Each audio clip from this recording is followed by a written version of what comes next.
BierTalk. Gespräche über und beim Bier. Hello and welcome to another episode of our podcast BierTalk. Today I'm very honored because I have a Grandmaster Beer Judge next to me. And maybe the Grandmaster Beer Judge because it's Gordon Strong. Maybe most of you European audience doesn't know him, I don't know. We will see. But maybe introduce yourself a bit and then we talk about your great career. Hi, thanks for having me on. My name's Gordon Strong. I'm the President Emeritus of the Beer Judge Certification Program and a Grandmaster Judge, the highest rank in the program. But I've been a homebrewer for more than 25 years. I actually won the U.S. National Championship 3 times.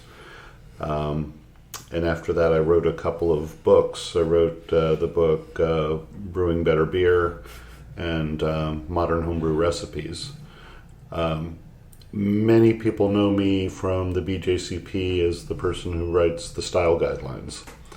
So if you have complaints about how I describe German styles, then please address those to me. I want to make them correct. But yeah, I'm a brewer. I'm a judge. I'm a beer style guy. I'm a writer, speaker. I do a lot of things about beer. Travel internationally for beer judging. So I've seen a lot of places and met a lot of interesting people, and it's a fun life. Yeah, it is, and we already met sometimes at competitions. Oh yeah, this is several. Yeah, that's great, and so. But maybe first to give a view to the customers, to the listeners. How did you come to beer? Was it in your youth when you said, okay, let's make beer, or? Oh yeah.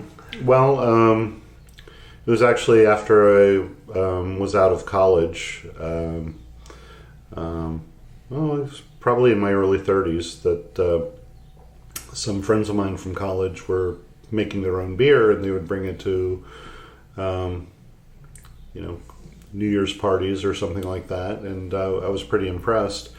And, this was in the 1990s, before people called this craft beer. We called it microbrewing back then, if you remember.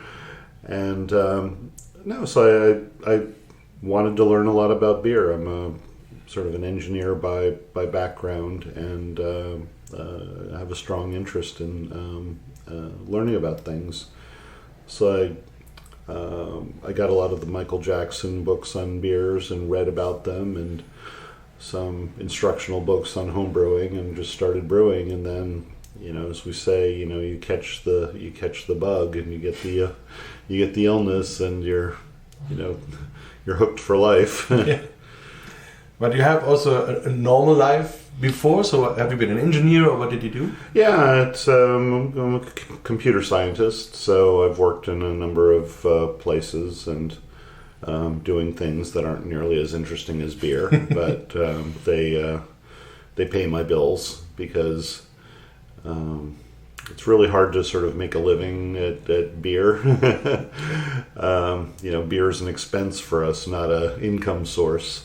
So, I get a little bit of money from the things I do, but yeah, I have a real job, and this is my hobby, but it takes up all of my free time.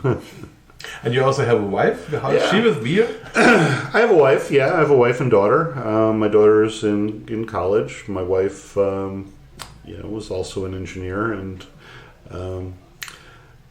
fortunately both of them at least tolerate my hobby, or my obsession as they refer to it, especially when we get to travel internationally. Yeah. It's like my wife complains about all the time I spend on beer until the time when I ask her, do you want to go to New Zealand with me? Oh, then beer's nice. Interesting. Yeah. So next year maybe South Africa, and I think she'd be interested in that place as well. So yeah, we get to see a lot of interesting places around the world, and get to see how people are interpreting craft beer in all those countries. Yes, and you never are just a tourist. You always have people. You are in the society. It's a great thing. Yeah. Yeah, it's very easy as an American to only look at our own country. That's, I think, one of our biggest faults. So I really do want to try to have a world perspective, especially when it comes to describing beer, that it's not just from an American-centric point of view. Yeah, and what about the BJCP? Was it something you formed, or was it already there? How did that go? Yeah, the BJCP had existed since 1985, and I didn't take the exam for it until 1997. So, that's when I joined the program. It had been going on for a while. And then I became part of the leadership in the early 2000s. Maybe 2005 is when I was first elected, and then I ran the organization for 15 years before stepping down from that. And they really did honor me with creating a president emeritus, so I could continue to promote the program and represent their interests worldwide without having to actually run the organization. But I still write the guidelines, and we put out a new edition of the beer style guidelines at the end of last year. Yeah, and also maybe our listeners, maybe they know the BJCP guidelines, but they don't really know what is behind that. So maybe you can explain a little bit what is the original idea and how did it develop, and what is the meaning of the BJCP? Yeah, thanks. That's actually the subject of a talk I'm going to give at a homebrewer conference here in Brazil in a couple of weeks, and so I've been thinking about it recently.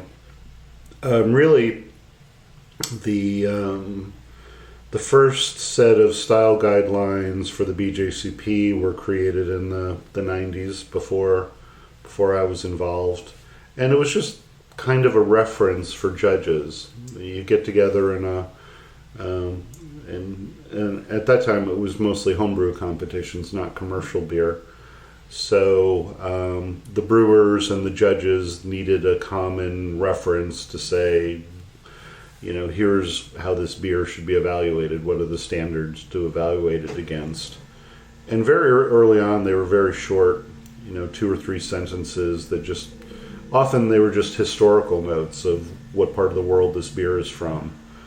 But early guidelines for the BJCP tended to describe beers as they existed in the U.S. import market. So I had some problems with some people in the UK who said the descriptions were wrong. And it's like, but this is how your beers taste, and they wouldn't say what the problem was. And then years later, I learned after several trips there that we were really describing older oxidized examples. So we were saying the beers had too much caramel when they really had more fruit. And when you have the fresh examples, you can see that difference. So so I do try to travel more so I can describe these world beer styles, how they are in their place of origin, not how they arrive in a store in the U.S. So the guidelines have evolved over the years. Originally, like I said, they were almost what I would call a book report. We'd read Michael Jackson's books and some other things and try to pull out the sensory characteristics of some of these beers and put them in a document.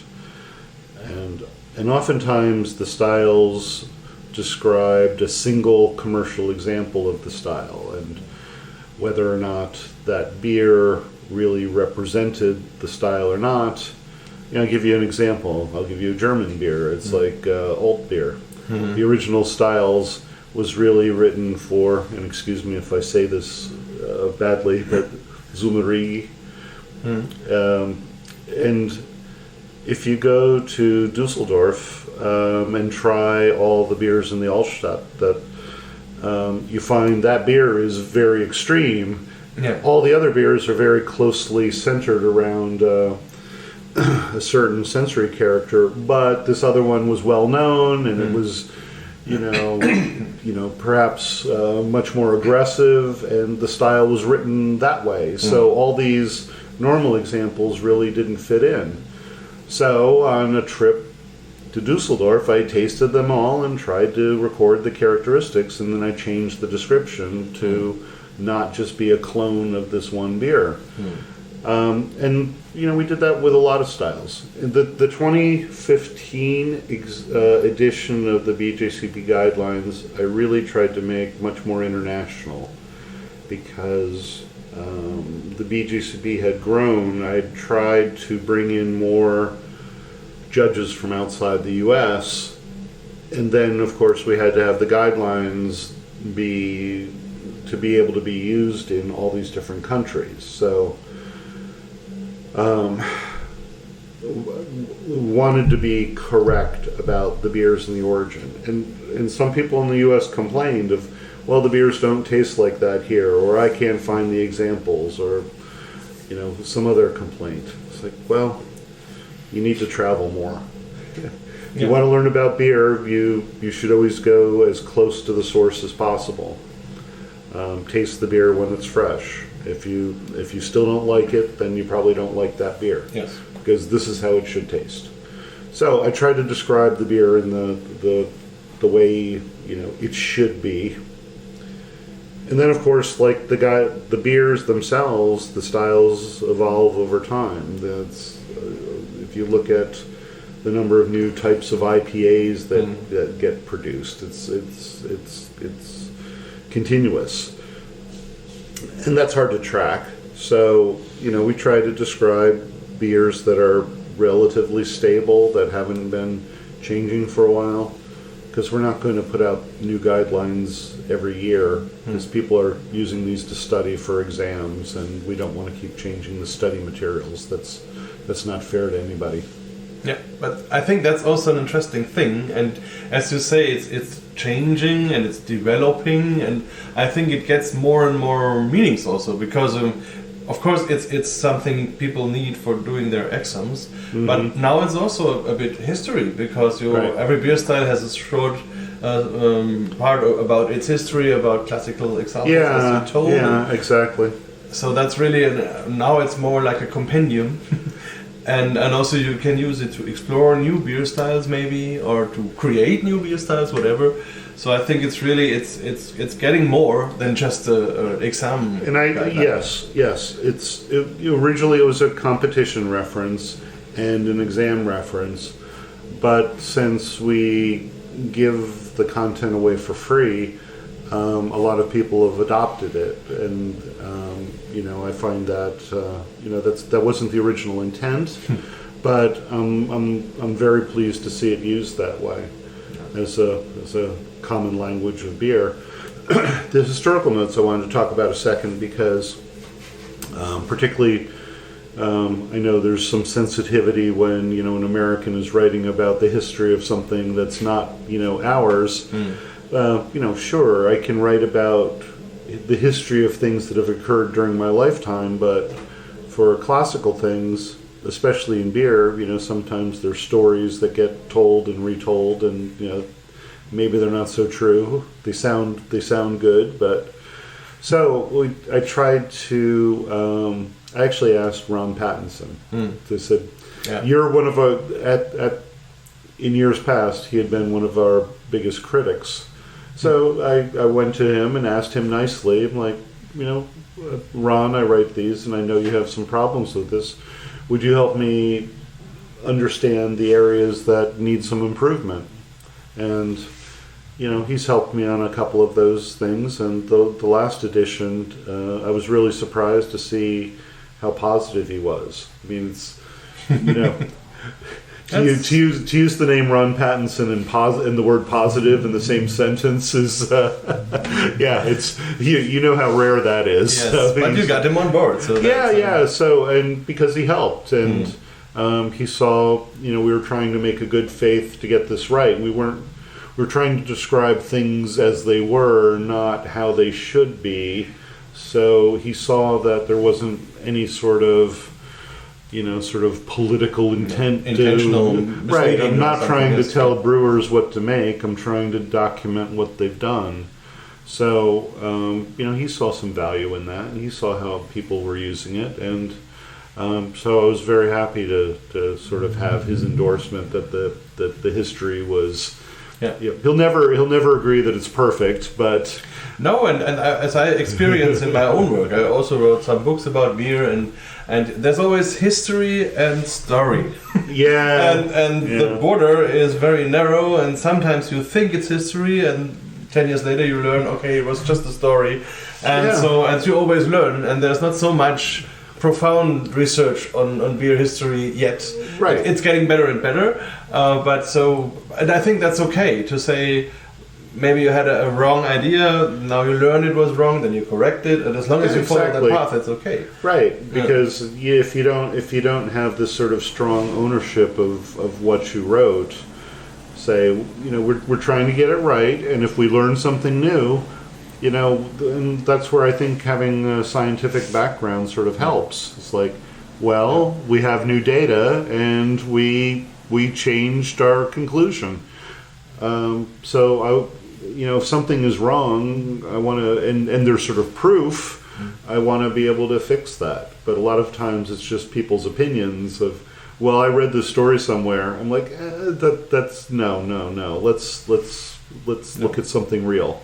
Yes, and also if you think that the idea of beer styles like we have it today, that's maybe born in the 90s, in that strict way. Before, right. Especially in my area in Franconia, brewers brew beer and they wrote something on a label, and that's it. And as long as people buy it and drink it, there's no problem. The problem is when they enter it in a competition. That's the thing. And as long as they don't do that, it's who cares? Okay. Yes. The same thing as a home brewer. It's like, make the beer that you want to drink. There's no problem with that. But if you're trying to enter in a competition and you want to call it something, then understand there's some guidelines there. And we're not trying to limit the creativity of brewers. We're just trying to make it fair for the brewers when they compete together. Otherwise, it's the equivalent of going to a beer festival and just having a people's choice, Then it's whatever the strangest ingredient or the most alcoholic beer, or it's always something really strange that wins. With guidelines, sometimes you can have a very straightforward style win. Something we've recently experienced. Yes, and also I think it's a very important thing also for the people I educate as beer sommeliers to have both. You have your personal opinion about beer, what you like, what you don't like. Yeah. But you have to learn to separate from that and to have a view. Like that, you have the guidelines. It's okay to have you're both. Judging. Yes.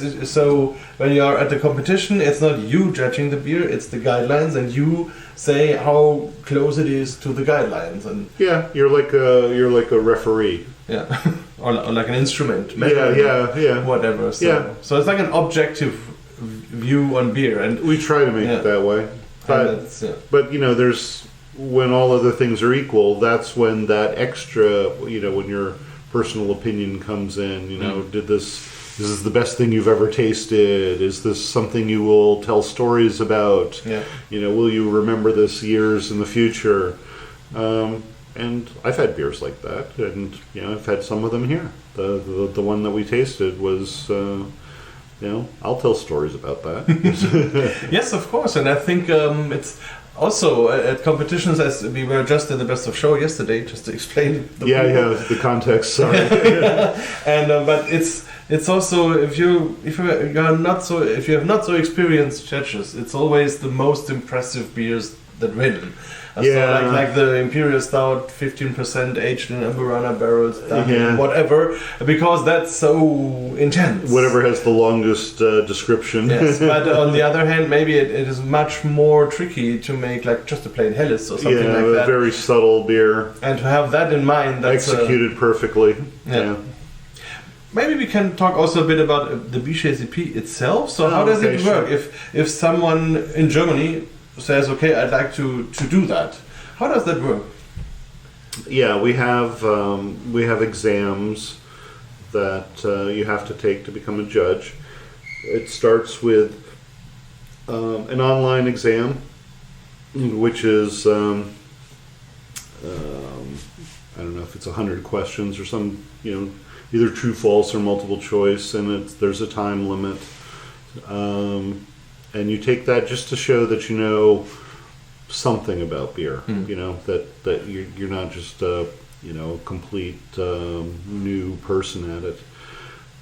You pass that, and then you're allowed to take a practical tasting exam, and there it's trying to give you an experience similar to a competition. So you judge 6 beers, and there's a time limit. You have 15 minutes per beer, which is actually quite generous. Yes. So, they're asking people to be complete. And there are proctors who are there who are also judging the beers, and that's something that I do a lot.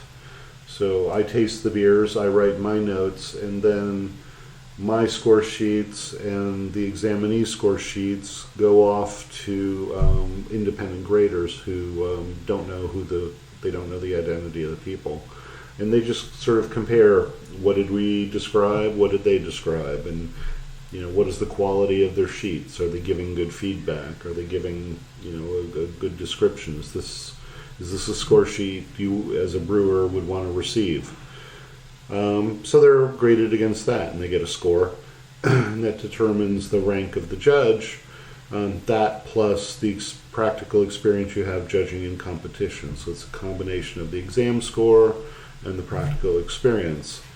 We do have exams in Europe, and we do have a few members in Germany. It's small but growing. I think mostly in the West, I think. Yeah. I have some in the jury of the World Beer Awards. Oh, okay. Yes. Yeah. I think we have an exam coming up in Rumrad. Rumrot. Yeah, Rumrot. it's even in German. It's a hard word. And where is that? That's closer to Belgium? Yes, in that direction. Yes. Okay.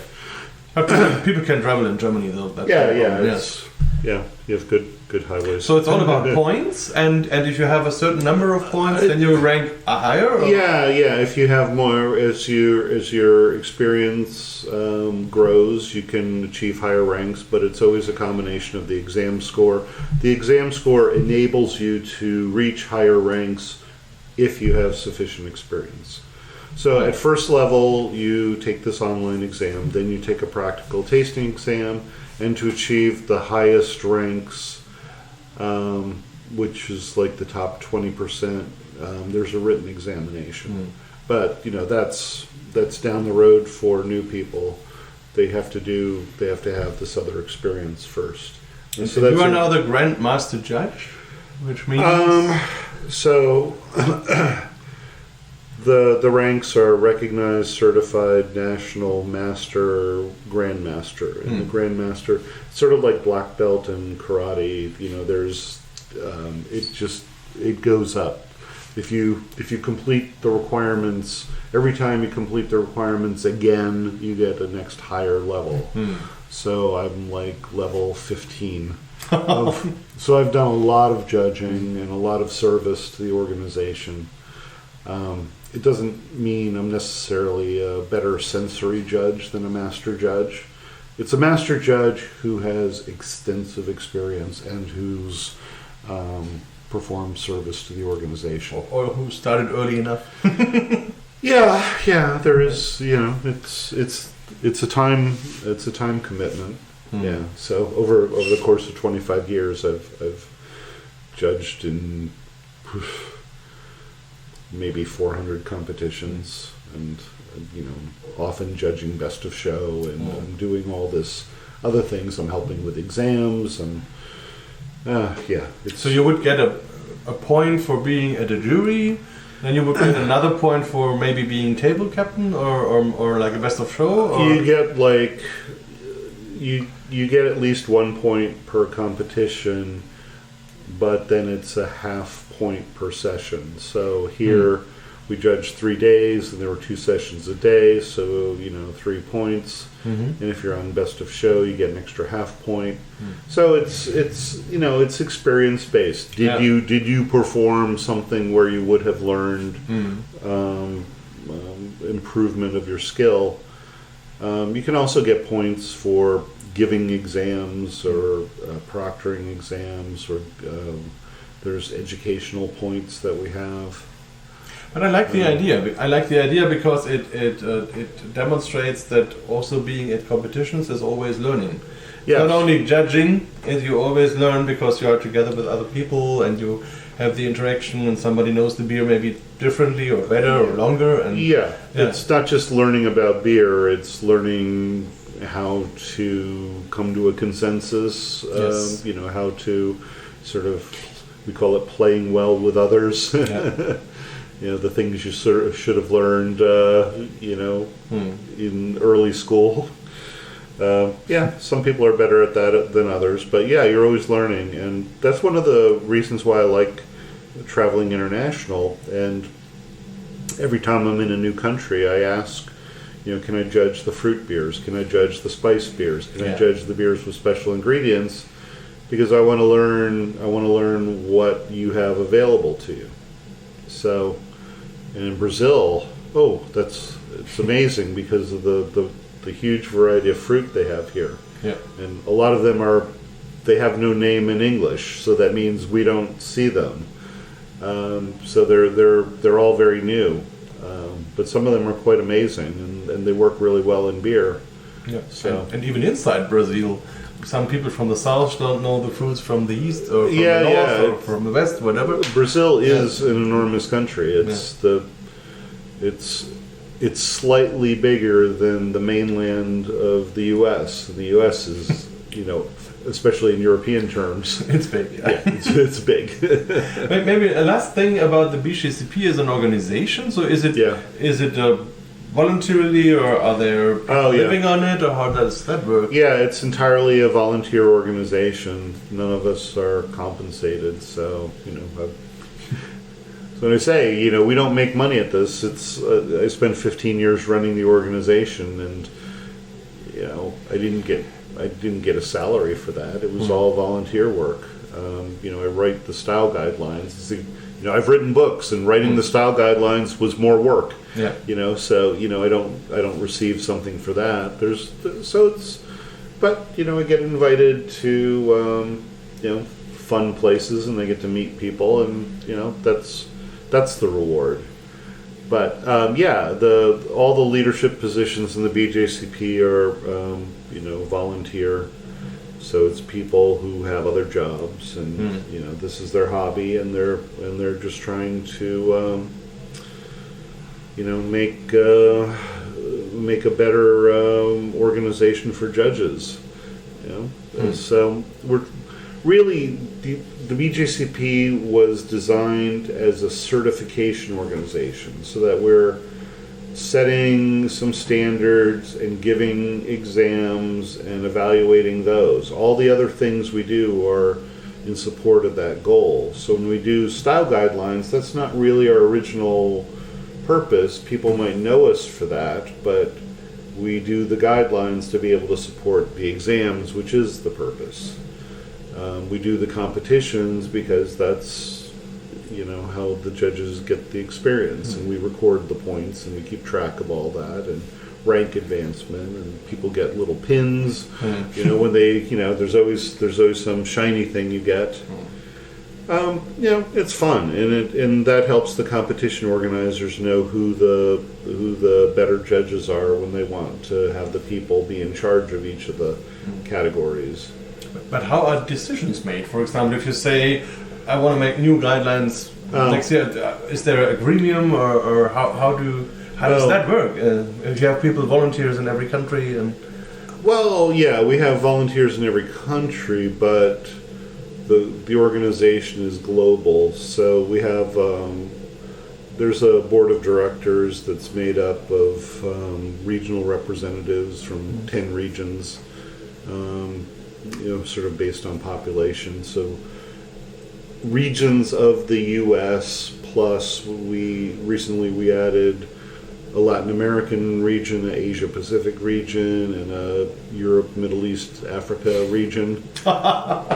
So it has sort of a multinational corporation kind of feel to it, but it's all based on the number of judges that are in there because we want the regions to be approximately the same size. So as regions grow, maybe we, change the boundaries.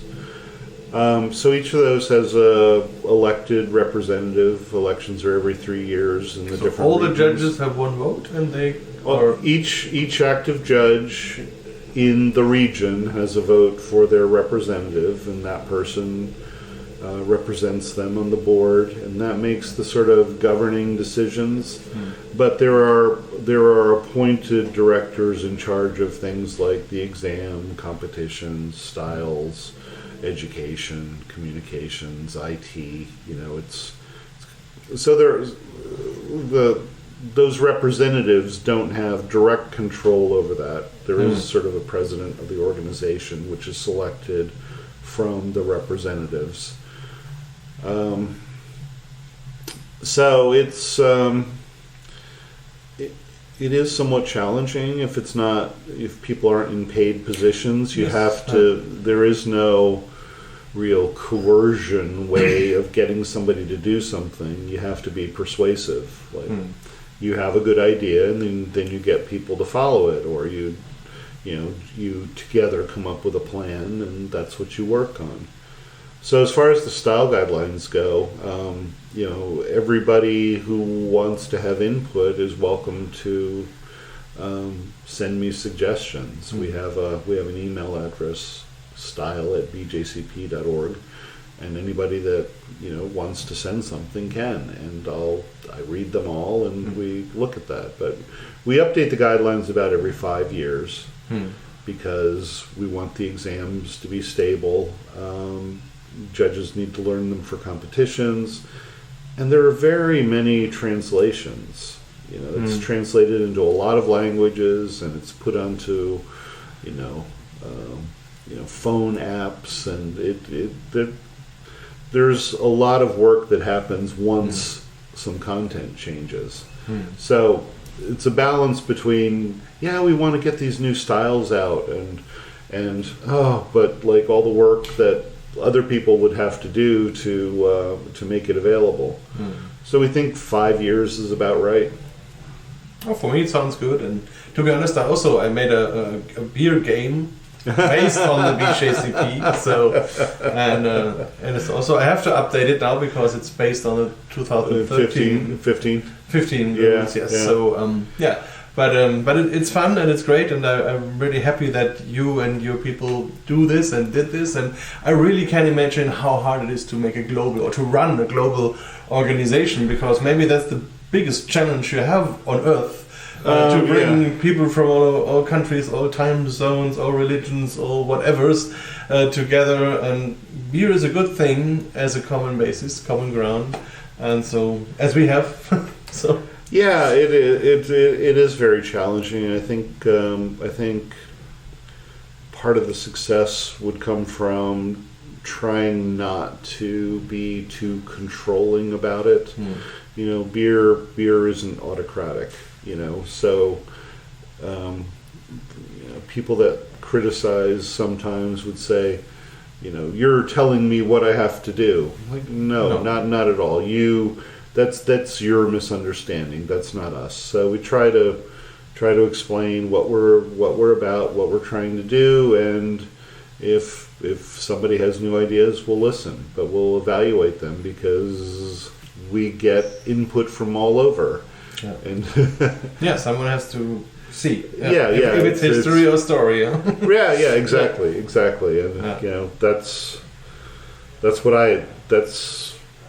actually what I enjoy the most is the guidelines. So that's what I continue to do after I gave up all my other duties. I kept the guidelines because I really enjoy those, and I feel like we call it a stewardship. You're taking care of something that's not really your own. It's ours. So I think it fails if it tried to become, mine, because it's not mine. It's not mine. I'm just trying to help describe what's existing. And I think that's a very big learning you have to do. It's never yours. It always goes into the world and it stays, and you will be gone someday. And then it hopefully continues. A long time. But, yes, hopefully a long time. So, I mean you in terms of we. Yeah. So not you personally. Yeah.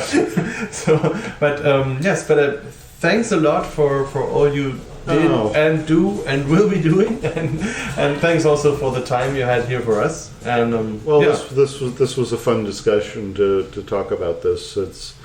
There's a lot of misinformation out there, and if people can hear it directly, then maybe they'll be interested in becoming beer judges, and maybe then I'll see you at one of these competitions someday. Yeah, perfect. So thank you again, and see you in the next competition. Let's see where in the world, but it will be somewhere. Yeah. I have to come out your way, and maybe you can show me some of those beers of Franconia. Yes. I will. There's a lot of new stuff and old stuff, and many things to explore and discover. Yes. Yeah. BierTalk, der Podcast rund ums Bier. Alle Folgen unter www.biertalk.de.